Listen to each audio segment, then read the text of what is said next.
वरती कढईमध्ये पाणी ठेवलेलं आहे। आता पाणी पण आपलं गरम झालेलं आहे। तर इथं गॅस मोठाच ठेवलेला आहे म्हणजे पाणी आपलं चांगलं पटकन गरम होण्यासाठी। तर इथं मी 1 वाटी सोयाबीन घेतलेलं आहे। तर ही सोयाबीन आपण या पाण्यामध्ये टाकून घेणार आहोत। गॅस मोठाच ठेवायचा, ह्याला थोडासा हलवून घ्यायचं। तर हा सोयाबीन पासून खूप छान असा नाश्ता होणार आहे, खायला पण एकदम मस्त लागणार आहे आणि लहानांपासून मोठ्यांपर्यंत सर्वांना आवडणारा हा नाश्ता आहे। त्यामुळे ही रेसिपी शेवटपर्यंत नक्की बघा। आणि सोयाबीन म्हटलं ना, सोयाबीन शरीराला खूप पौष्टिक असते बरं का, त्याच्यामुळे हा नाश्ता करायला आवडणारच आहे। तर इथं बघा आपण 2-3 मिनिटं काय केले, सोयाबीनला चांगलं असं शिजवून घेतलेलं आहे। तर इथे छान अशी सोयाबीन शिजून झालेली आहे। तर आता आपण हे काढून घेणार आहोत। तर आता इथे एका वाटीमध्ये आपण सोयाबीन काढून घेतलेलं आहे। आता त्याच्यामध्ये आपण थंड पाणी ओतून घेणार आहोत। तर याच्यामध्ये थंड पाणी ओतायचं आणि हे साईडला ठेवून द्यायचं। तर इथे एक मी मिक्सरचं भांडं घेतलेलं आहे, त्यामध्ये इथं मी अर्धी वाटी डाळ घेतलेले आहेत। आता ते डाळ आपण ह्या मिक्सरच्या भांड्यामध्ये टाकून घेणार आहोत आणि त्याची छान अशी पावडर करून घ्यायची। तर इथं बघू शकता अशा पद्धतीने मी ह्याची पावडर करून घेतलेली आहे। तर आता आपण त्याच मिक्सरच्या भांड्यामध्ये काय करायचं, इथं अद्रकच्या 2-4 असे तुकडे घेतले आहेत आणि लसणाच्या 5-6 अशा पाकळ्या घेतलेल्या आहेत, ती ह्याच्यामध्ये टाकायच्या। आणि 5-6 अशा मी मिरच्या घेतलेल्या आहेत, हिरव्या मिरच्या, तर ती ह्याच्यामध्ये आपण तुकडे करून टाकणार आहोत आणि याची बारीक अशी पेस्ट करून घ्यायची। ह्याच्यामध्ये पाणी नाही ओतायचं, अशीच आपण पेस्ट करून घेणार आहोत। आता बघा ही छान असं पेस्ट करून घ्यायची। तर इथे बघू शकता अशा पद्धतीचे आपण बारीक असं वाटण करून घेतलेलं आहे।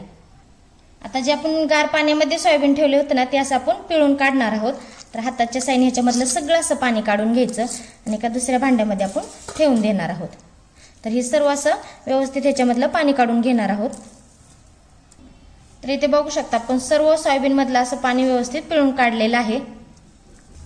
आता आपण त्याच मिक्सरच्या भांड्यामध्ये काय करायचं, ही सोयाबीन अशी टाकून घ्यायची। तर अशी अर्धी अशी सोयाबीन टाकून घ्यायची आणि याची बारीक मध्यम अशी पेस्ट करून घ्यायची, जास्त पण असं बारीक करायचं नाही। आणि तुम्हाला जर माझी रेसिपी कशी वाटते ते कमेंटमध्ये मला नक्की सांगत जावा। तर इथे बघू शकता अशा पद्धतीने मी बारीक असं वाटून घेतलेलं आहे, जास्त बारीक पण नाही, मध्यम असंच ठेवलेलं आहे। आता त्यामध्ये आपण इथं मी 1 कांदा घेतला होता, तो असं बारीक चिरून घेतलेला आहे, तो ह्याच्यामध्ये टाकून घ्यायचा। तर इथं आपण जे वाटण वाटलं होतं ना हिरवी मिरचीचं, ते पण ह्याच्यामध्ये टाकून घ्यायचं। इथे मी 2 लाल मिरच्या घेतल्या होत्या, त्या अशा बारीक चिरून घेतलेल्या आहेत, ती पण ह्याच्यामध्ये टाकायच्या आणि थोडीशी कोथिंबीर अशी टाकून घ्यायची।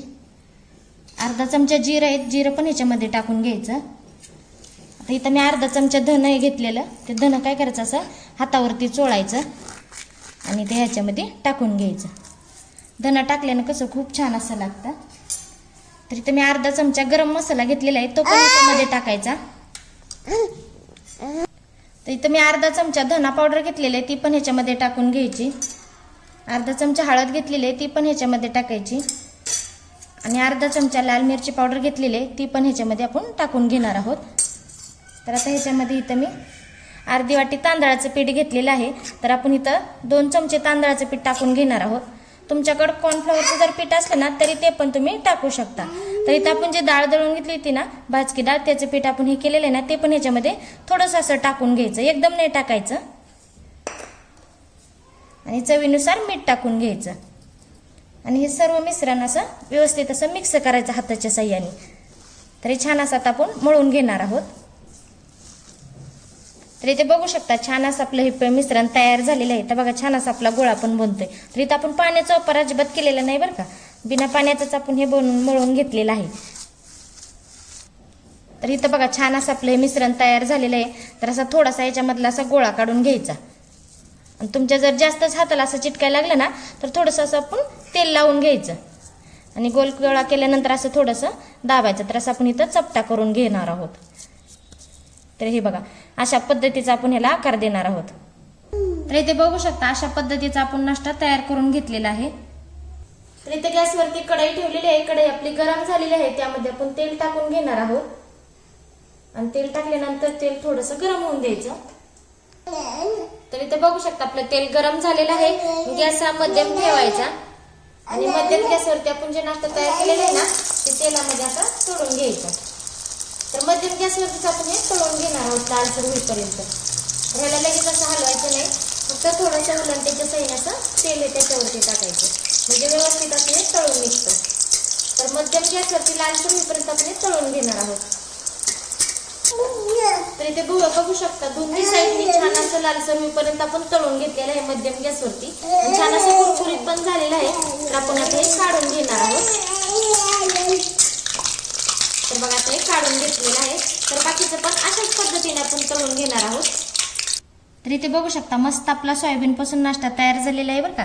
किती छान पण दिसतोय आणि वरून कुरकुरीत झालेला आहे, आतून सॉफ्ट झालेला आहे. सगळ्यांना आवडणारा हा नाश्ता आहे बरं का. आणि सोयाबीन म्हणलं ना तर खूपच पौष्टिक असते.